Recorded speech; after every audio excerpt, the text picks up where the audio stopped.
नमस्कार मित्रों, civil affairs में आप सभी का स्वागत है। चलिए चर्चा की शुरुआत करते हैं। निम्नलिखित कथनों पर विचार कीजिए। हाल ही में गुजरात के गरबा नृत्य को यूनेस्को की अमूर्त सांस्कृतिक विरासत घोषित किया गया है। दूसरा है, वर्तमान में यूनेस्को की अमूर्त सांस्कृतिक विरासत सूची में भारत की कुल 8 सांस्कृतिक धरोहर शामिल हैं। तो दूसरा गलत है, पहला सही है। व्याख्या देख लेते हैं। 5 दिसंबर 2023 को साउथ अफ्रीका देश यानी अफ्रीका देश के बोत्सवाना में अमूर्त सांस्कृतिक विरासत की सुरक्षा के लिए बनाई गई यूनेस्को की अंतर सरकारी समिति इंटर गवर्नमेंटल पैनल की 18वीं बैठक आयोजित की गई।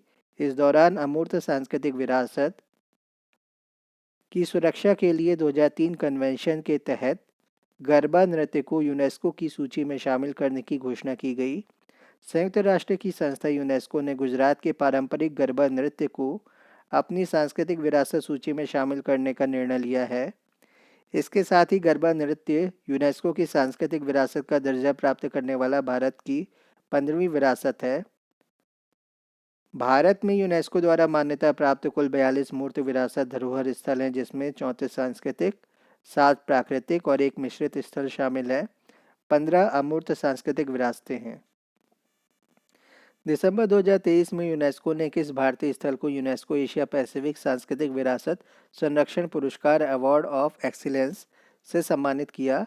रामबाग गेट, पंजाब को। दिसंबर 2023 में यूनेस्को ने पंजाब के रामबाग गेट और प्राचीरों को यूनेस्को एशिया पैसिफिक सांस्कृतिक विरासत संरक्षण पुरस्कार अवार्ड ऑफ एक्सीलेंस से सम्मानित किया है। तो ये पंजाब का रामबाग गेट है। हाल ही में एंड्री राजोएलिना को किस देश का नया राष्ट्रपति नियुक्त किया गया? मेडागास्कर का नियुक्त किया गया। ये इंडियन ओशियन की कंट्री है मेडागास्कर, अफ्रीकी गणराज्य में आती है और अफ्रीका में आती है कॉन्टिनेंट में। बेसिकली ये साउथ अफ्रीका और मोजाम्बिक के पास पड़ती है, इसी के बीच से मोजाम्बिक चैनल होके गुजरता है। मेडागास्कर एक आइलैंड कंट्री है, एक पुअर कंट्री मानी जाती है। कई बार भारत भी इसे अनाज एड के तौर पर देता है।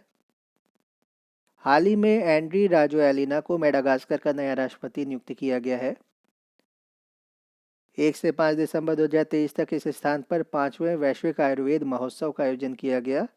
तिरुवनंतपुरम, केरल में 5वां वैश्विक आयुर्वेद सम्मेलन, 5वां वैश्विक आयुर्वेद महोत्सव 2023 आयोजन 1 से 5 दिसंबर 2023 तक तिरुवनंतपुरम, केरल में। इसकी थीम क्या थी? स्वास्थ्य में उभरती चुनौतियों और एक पुनरुत्थान आयुर्वेद। स्वास्थ्य में उभरती चुनौतियां और एक पुनरुत्थान आयुर्वेद। भारत का पहला दूरसंचार उत्कृष्टता केंद्र कहाँ स्थापित किया जाएगा? सहारनपुर, उत्तर प्रदेश में। भारत का पहला दूरसंचार उत्कृष्टता केंद्र सहारनपुर में स्थापित किया जाएगा। सहारनपुर की सीमा हिमाचल प्रदेश से भी लगती है। संयुक्त राष्ट्र महासभा ने पहला विश्व सतत परिवहन दिवस 2023 कब मनाया? 26 नवंबर 2023 को मनाया। संयुक्त राष्ट्र महासभा ने पहला विश्व सतत परिवहन दिवस 2023 26 नवंबर 2023 को मनाया था। इस दिवस का केंद्रीय विषय थीम थी सतत परिवहन, सतत विकास। जम्मू कश्मीर पुनर्गठन संशोधन विधेयक 2023 में जम्मू कश्मीर विधानसभा सीटों की संख्या बढ़ाकर कितनी कर दी गई है? 90 सीटें कर दी गई हैं। संसद में जम्मू कश्मीर आरक्षण संशोधन विधेयक 2023 और जम्मू कश्मीर पुनर्गठन संशोधन विधेयक 2023 पारित हो गए हैं। राज्यसभा ने 11 दिसंबर 2023 को इन्हें मंजूरी दी। लोकसभा ने 6 दिसंबर 2023 को इसको स्वीकृति दे दी थी। जम्मू कश्मीर पुनर्गठन संशोधन विधेयक 2023 जम्मू कश्मीर पुनर्गठन विधेयक 2019 में संशोधन के बारे में है।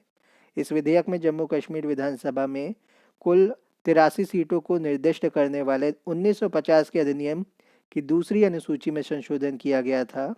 प्रस्तावित विधेयक में सीटों की कुल संख्या बढ़ाकर 90 करने का प्रावधान है।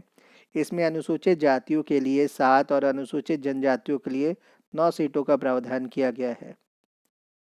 निम्नलिखित में से किस देश ने हाल ही में नूर-3 उपग्रह लॉन्च किया? ईरान ने किया।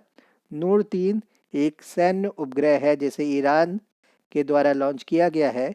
यह ईरान का तीसरा सैन्य उपग्रह है जो एक प्रकार का इमेजिंग उपग्रह है और पृथ्वी की सतह से 450 किलोमीटर की ऊंचाई पर परिक्रमा करता है। एम एस स्वामीनाथन, जिनका पिछले दिनों निधन हो गया, किस क्षेत्र से संबंधित थे? कृषि विज्ञान से। एम एस स्वामीनाथन कृषि विज्ञान के क्षेत्र से जुड़े थे। इन्हें भारत में हरित क्रांति का जनक माना जाता है या कहा जाता है। 1972 में इन्हें पद्म भूषण से सम्मानित किया गया था। निम्नलिखित में से किसने पिछले दिनों 53वां Dada Saheb Phalke lifetime achievement award या पुरस्कार दिया गया? वहीदा रहमान जी को दिया गया। ये अभिनेत्री थी। पिछले दिनों दादा साहब फाल्के पुरस्कार 2023 देने की घोषणा की गई। इसमें 53वां लाइफ टाइम अचीवमेंट पुरस्कार अभिनेत्री रहीं वहीदा रहमान को दिया गया। उल्लेखनीय है कि इस वर्ष के इन पुरस्कारों में द कश्मीर फाइल्स को सर्वश्रेष्ठ फिल्म का पुरस्कार दिया गया, जबकि रणबीर कपूर को सर्वश्रेष्ठ अभिनेता और आलिया भट्ट को सर्वश्रेष्ठ अभिनेत्री का पुरस्कार दिया गया।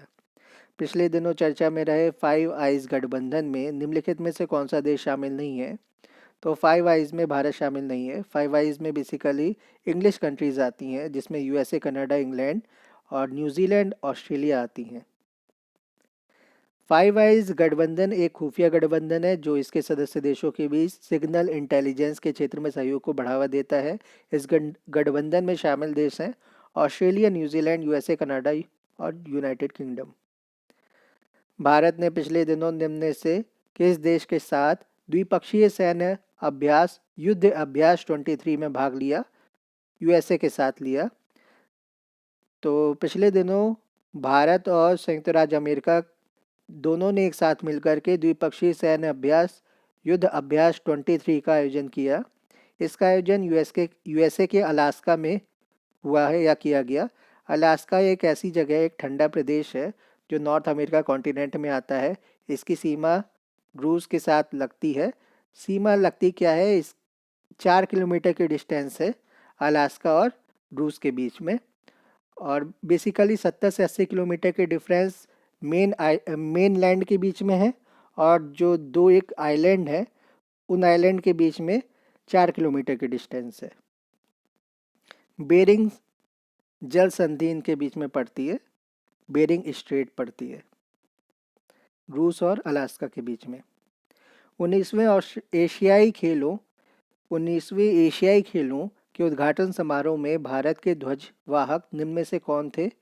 तो हरमनप्रीत सिंह थे और लवलीना बोरगोहेन थी। 19वें एशियाई खेलों का आयोजन चीन के हांगझाऊ में किया गया। कहाँ पर किया गया? चीन के हांगझाऊ में। इस आयोजन के उद्घाटन समारोह में भारतीय दल के ध्वजवाहक हरमनप्रीत सिंह और लवलीना बोरगोहेन थे। लवलीना बोरगोहेन बॉक्सर हैं। हरमनप्रीत सिंह जहां भारतीय पुरुष हॉकी टीम के कप्तान हैं, वहीं लवलीना देश की प्रसिद्ध मुक्केबाज हैं। उल्लेखनीय है कि इस प्रतिस्पर्धा के समापन समारोह में भारतीय दल के ध्वजवाहक हॉकी खिलाड़ी पीआर श्रीजेश थे। पिछले दिनों उत्तर प्रदेश के निम्न में से किस राज्य में एक नए अंतर्राष्ट्रीय क्रिकेट स्टेडियम का उद्घाटन किया गया? वाराणसी में किया गया। उत्तर प्रदेश के वाराणसी में एक नए अंतर्राष्ट्रीय क्रिकेट स्टेडियम का उद्घाटन पिछले दिनों किया गया। स्टेडियम का उद्घाटन प्रधानमंत्री नरेंद्र मोदी ने किया। उल्लेखनीय कि वाराणसी प्रधानमंत्री नरेंद्र मोदी जी का संसदीय क्षेत्र भी है। मुख्यमंत्री लाडली बहना आवास योजना का संबंध किस राज्य से है? मध्य प्रदेश से है। मुख्यमंत्री लाडली बहना आवास योजना का संबंध मध्य प्रदेश राज्य से है। इस योजना के अंतर्गत ऐसे परिवार जो प्रधानमंत्री आवास योजना या आवास प्लस योजना में शामिल नहीं है, उनके लिए मकान उपलब्ध कराया जाएगा। निम्न में से कौन स्थल पिछले दिनों यूनेस्को की विश्व विरासत सूची में शामिल किया गया? शांति निकेतन। शांति निकेतन को पिछले दिनों यूनेस्को की विश्व विरासत सूची में शामिल किया गया। यह सूची में शामिल 41वां स्थल है जो पश्चिम बंगाल के बीरभूमि जिले में स्थित है। उल्लेखनीय है कि इस सूची में शामिल 42वां भारतीय स्थल होयसल मंदिर समूह है। तो ये शोर टेम्पल कहलाते हैं, होयसल मंदिर समूह। निम्नलिखित में से किस स्थान पर स्टैच्यू ऑफ वननेस का उद्घाटन पिछले दिनों किया गया? ओंकारेश्वर में किया गया। ओंकारेश्वर मध्य प्रदेश में पड़ता है। मध्य प्रदेश के ओंकारेश्वर में स्थित मानधाता पर्वत पर पिछले दिनों आदि शंकराचार्य की 108 फीट ऊंची प्रतिमा का उद्घाटन किया गया। इसी प्रतिमा को स्टैच्यू ऑफ वननेस का नाम दिया गया। 19वें एशियाई खेलों में भारतीय टेनिस मिश्रित युगल जोड़ी ने निम्न में से कौन सा पदक जीता? गोल्ड जीता। 19वें एशियाई खेलों के आयोजन चीन के हांगझाओ में हुआ। इस आयोजन के टेनिस मिश्रित युगल प्रतिस्पर्धा में भारतीय जोड़ी ने गोल्ड मेडल जीता। भारत की इस मिश्रित टेनिस युगल जोड़ी में रोहन बोपन्ना और ऋतुजा भोसले शामिल थे। और अभी हाल ही में रोहन बोपन्ना ने ऑस्ट्रेलियन ओपन को जीता है। प्रसिद्ध राष्ट्रीय सेवा योजना पुरस्कार 2021-22 हाल ही में निम्न में से किसके द्वारा प्रदान किए गए? तो ये द्रौपदी मुर्मू जी के द्वारा प्रदान किए गए राष्ट्रीय सेवा योजना पुरस्कार 2021-22। भारत की वर्तमान राष्ट्रपति द्रौपदी मुर्मू जी ने प्रसिद्ध राष्ट्रीय सेवा योजना पुरस्कार प्रदान किए। 2021-22 के लिए यह पुरस्कार 52 व्यक्तियों को दिए गए। उल्लेखनीय है कि यह पुरस्कार सामाजिक सेवाओं में योगदान के लिए दिया जाता है। पिछले दिनों शुरू की गई मुख्यमंत्री निर्माण श्रमिक पेंशन योजना का संबंध कौन से स्टेट से है? छत्तीसगढ़ से है। मुख्यमंत्री निर्माण श्रमिक पेंशन योजना का संबंध छत्तीसगढ़ राज्य से है। इसकी शुरुआत सितंबर 2023 में प्रदेश के तत्कालीन मुख्यमंत्री रमन सिंह द्वारा की गई। इस योजना के अंतर्गत 60 वर्ष या उससे अधिक आयु के निर्माण श्रमिकों को, कंस्ट्रक्शन वर्कर्स को न्यूनतम 10 वर्ष के पंजीकरण के साथ 1500 रुपये प्रति माह की आजीवन पेंशन शामिल की जाएगी। हाल ही में आयोजित नेशनल स्मार्ट सिटी कॉन्क्लेव में निम्न में से किस शहर ने शीर्ष स्थान प्राप्त किया है? इंदौर ने टॉप स्थान प्राप्त किया है। सितंबर 2023 में आयोजित नेशनल स्मार्ट सिटी कॉन्क्लेव में मध्य प्रदेश के इंदौर ने बेस्ट स्मार्ट सिटी के लिए शीर्ष स्थान प्राप्त किया, जबकि गुजरात का सूरत इस सूची में दूसरे और उत्तर प्रदेश का आगरा इस सूची में तीसरे स्थान पर रहा। राज्यों में मध्य प्रदेश पहले स्थान पर, तमिलनाडु दूसरे पर, जबकि राजस्थान और उत्तर प्रदेश तीसरे स्थान पर रहे। उल्लेखनीय कि इंदौर ने लगातार 5 बार देश के सबसे स्वच्छ शहर का दर्जा प्राप्त किया। इंदौर और सूरत इस बार पहले स्थान पर रहे हैं।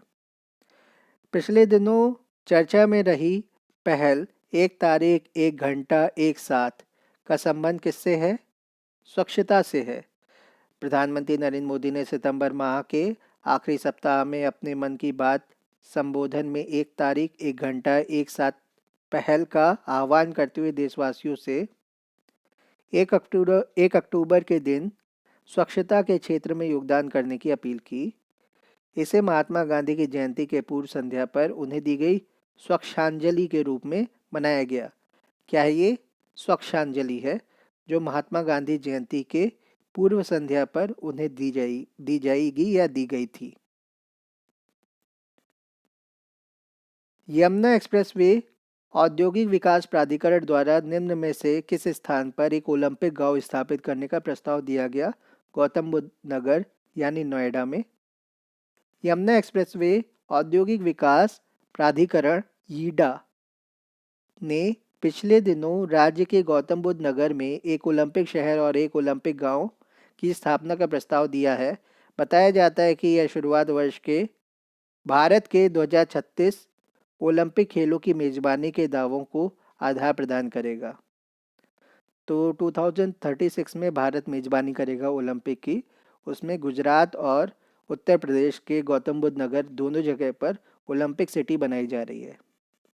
विश्व हृदय दिवस वर्ल्ड हार्ट डे 2023 की थीम क्या थी? Use heart know heart. विश्व हार्ट दिवस, वर्ल्ड हृदय दिवस प्रतिवर्ष 29 सितंबर को मनाया जाता है।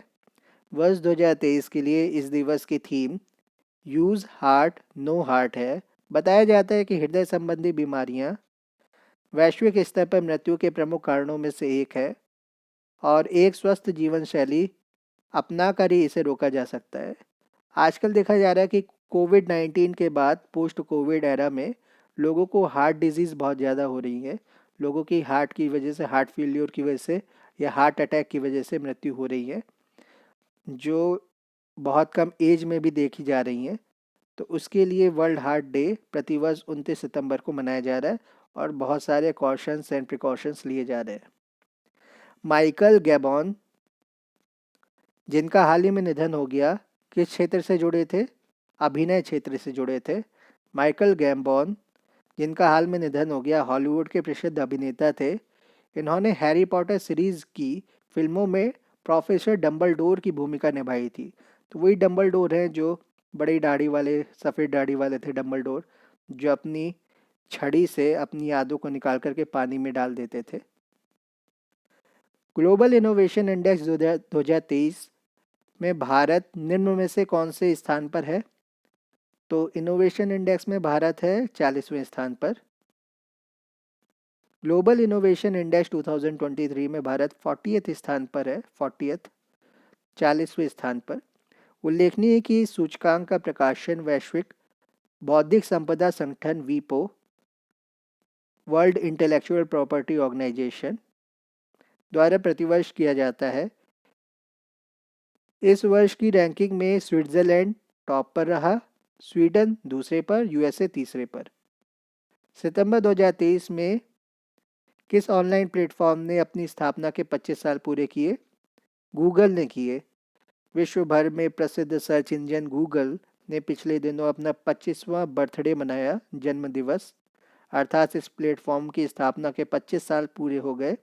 गूगल की शुरुआत 4 सितंबर 1998 को स्टैनफोर्ड यूनिवर्सिटी के छात्र रहे प्रसिद्ध कंप्यूटर साइंस वैज्ञानिक लैरी पेज और सरगेई ब्रिन ने अपने शोध काल के दौरान की थी। बेसिकली ये फ्रेंड्स बुक के नाम से पहले बनाई गई थी, फेसबुक, जिसमें लोगों को दोस्त बनाया जाता, दोस्ती करने के लिए बनाई गई थी। फिर उसके बाद इसका नाम फेसबुक किया गया, फिर उसके बाद मेटा कर दिया गया। मेटा में 3 कंपनी आ रही हैं अभी बेसिकली, फेसबुक, इंस्टाग्राम और व्हाट्सएप। दिसंबर 2023 में फीफा अंडर 17 विश्व कप 2023 की विजेता टीम कौन सी रही? Germany. FIFA under 17 world cup 2023 आयोजन नवंबर दिसंबर 2023 के मध्य जकार्ता, इंडोनेशिया में।